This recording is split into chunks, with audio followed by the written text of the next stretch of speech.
LeBron James became the NBA's all-time leading scorer last night. President Biden also delivered his State of the Union speech.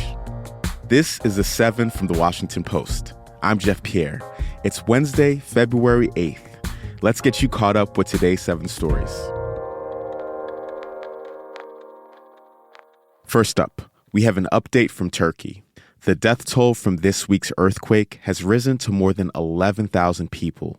A 7.8 magnitude quake struck southern Turkey and neighboring Syria on Monday.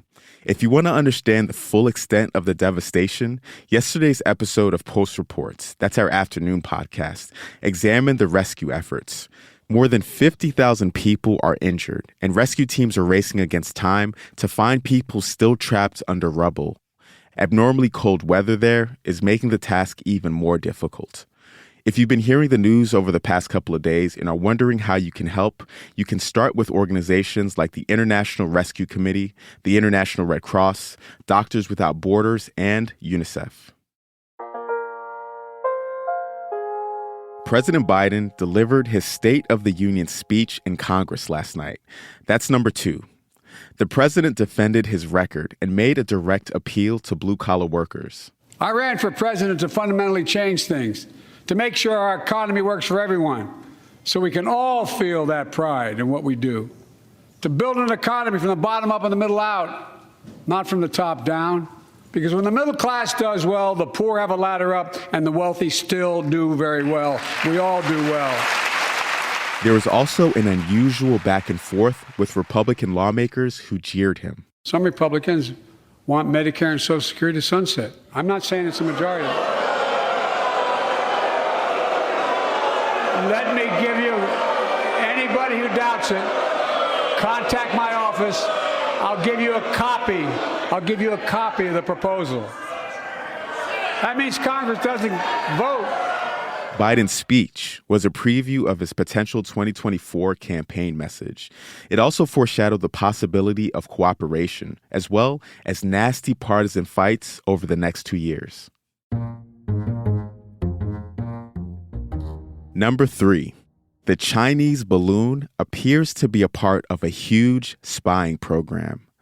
The Post reported yesterday that the balloon that was shot down Saturday has been linked by U.S. intelligence to an operation run by China's military. Officials said that the program has collected information on military assets in the U.S. and other countries for years.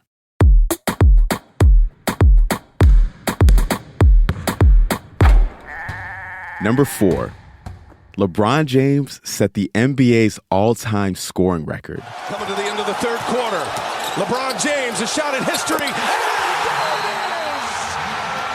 LeBron stands alone!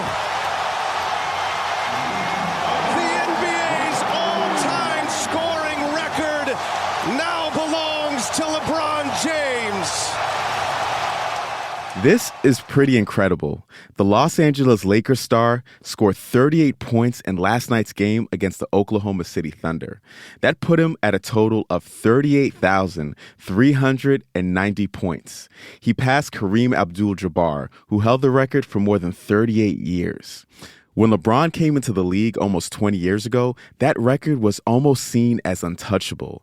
But LeBron began racking up points with incredible consistency. He averaged at least 20 points per game for 20 straight seasons. And at 38 years old, he's on track to be the first NBA player to score 40,000 points.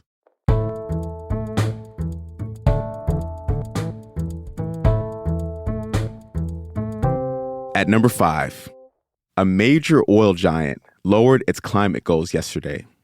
BP scaled back its targets for cutting oil production and reducing its emissions. This was tucked into a report announcing the company made record profits last year, more than double what it made in 2021. It's notable because the British firm is one of the world's biggest oil and gas companies, and the one that had most aggressively embraced a switch to clean energy.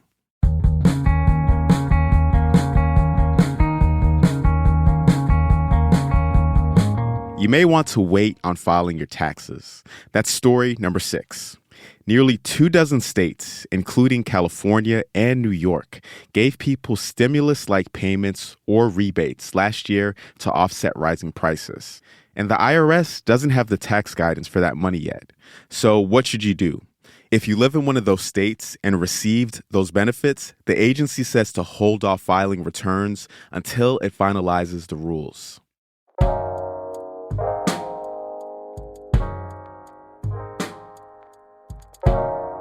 And at number 7, AMC is changing how it charges for movie tickets. The pricing will now depend on where you sit.